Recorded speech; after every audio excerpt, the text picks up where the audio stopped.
have cracked the code on how to stay healthy on the most restricted lifestyle. A digital minimalist nomad. 10 years traveling around Southeast Asia, and I've done it all. I've got stronger, I've got healthier, avoided dodgy food, skipped gyms, muscled up, fat down, doing all of this while on flights, living in hotels, and just being on the go.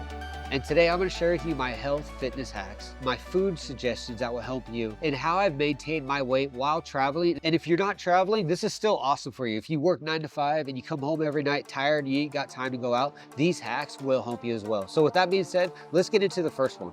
Avoiding bad food.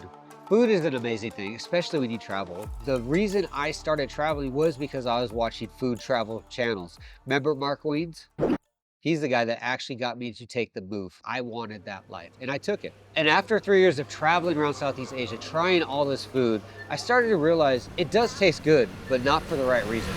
And this got me starting to be more aware of my health, diving more into books, watching YouTube videos from doctors talking about health and food, and really just paying attention of what I'm doing day to day. I've tried the diets where all you eat is meat. I've done vegan diets. I've done carnivore diets. I've done keto diets. Everything I could do to take my health more serious. And on top of that, I quit my drinking. 25 years of day after day drinking alcohol, I finally quit that. I quit the smoking. I went mostly on a keto diet, reducing the sugars and carbs, and I got into calisthenics and resistant band training. And if a location allowed it, I was out and about in a park or the city getting my 10K steps in every day. And during this process, I had to take it even further. I had to get rid of street foods, because one thing I learned about street foods is they're not healthy. They're not managed correctly. The food's all over the place. They're using recycled oils, and a lot of it's just fried and refried food. None of it's that healthy. So I stopped buying all these processed foods, eating these street foods, and started eating only twice a day on a keto diet, eating bigger meals,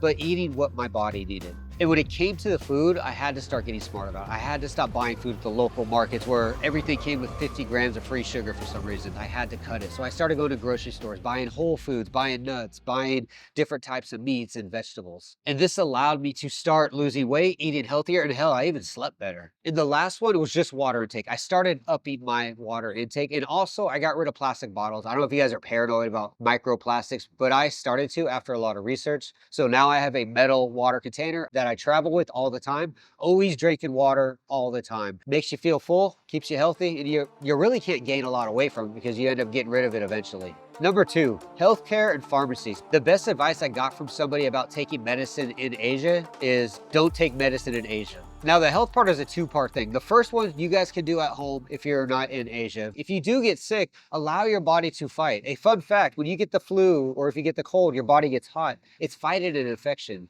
Taking cold medicine that lowers the flu, lowers the temperature, isn't helping you any. It's putting a Band-Aid on a wound.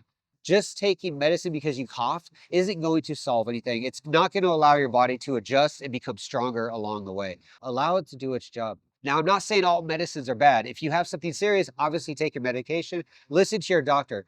This is if you're the guy that, oh, I coughed, give me medicine. Don't be that guy. And the reason for this is we grow up in our home countries, exposed to so many germs. Our body learns how to fight them. And as we get older, we don't get sick as much because our body knows what to do with them. When I came out here to Southeast Asia, it started all over with a whole new round of germs that my body had to get used to. Sure, I took some medicine here and there, but I didn't rely on it and I allowed my body to adjust to it. Now, the second part has to do with Asia. If you come out here, you have probably learned real fast that you could buy anything. You could buy iron pills, Plan B pills, vitamin C pills at every other corner. Medicine is not something you need a prescription for the most part. You can buy it from anybody. And the people that are selling it to you typically aren't even certified. They don't care if you're on any other medications. They don't ask about your medical history. They just ask what you want. You pay them the money. They tell you to carry on. If you have to buy any types of medicine, which is fine. Again, I'm not saying don't take medicine, but you should be smart about it. Go to an international hospital. Get your prescription through your doctor. Let him interview you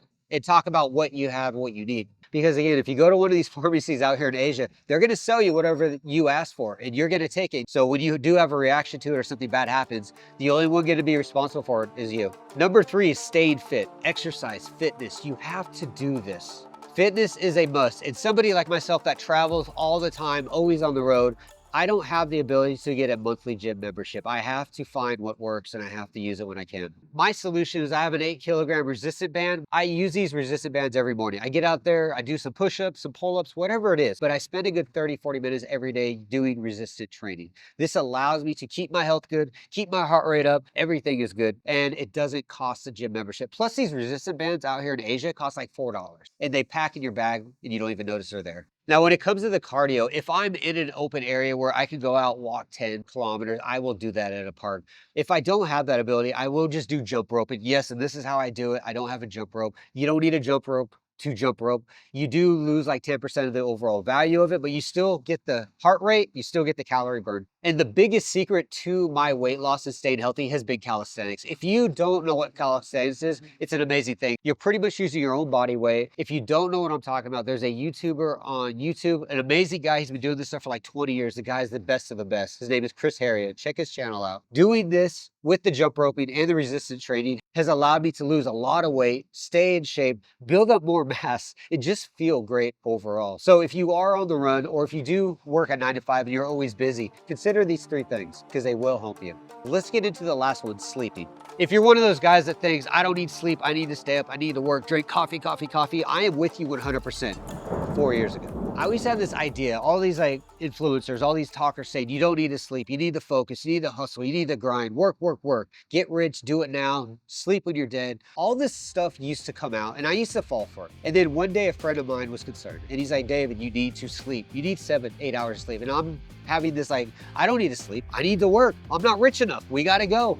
You sleep, I'll work. That's an agreement, right? And he pushed me over to this book called Why We Sleep. It's by a doctor. I'll throw it on the screen here. It goes over why we sleep, why we dream. It goes over the benefits, the disadvantages, how our brain functions, how our body functions, how our weight functions. It goes over everything. If there's anything you read in your life, read this book. It will change your life. The idea of a no sleep culture is a complete myth. It's a lie. And if you are participating in it, like I used to do, you're not only damaging your health, you're not only reducing your productivity every day, you're shortening your lifespan. It's just not worth it. It's kind of weird to think about it now, but if you sleep more, you live more. And if you have trouble sleeping, if you're at loud hotels like I am, if you're in a loud city like I usually am, being in places like Vietnam,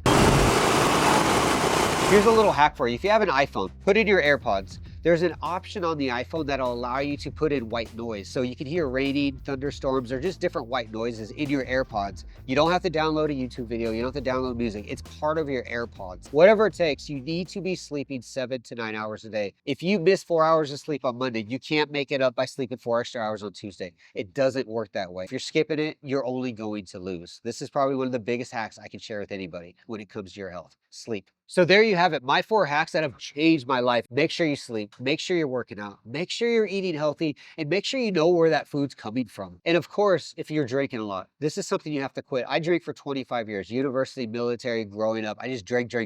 I grew up in a Vietnamese culture. All you do is drink. The day I quit was when my life really changed for the better. You have to quit. If you want some advice, or see my story on how I quit alcohol, check out my videos. I share the story with you guys on how I got through from A to B. If it's an everyday thing, it will kill you, destroy you, and it's not worth it. And outside of that, if you want to see what life is like out here in Southeast Asia, be in Vietnam, check the video up here for my playlist. If you want to see what Thailand's like, check out the playlist. Laos, Cambodia, I've been to them all. Check out the playlist if you want to see what life's like. If you are a member in our Discord groups and any questions, let me know there. But with that being said, guys, I'm going to get out of here. Thanks for watching. I will see you again.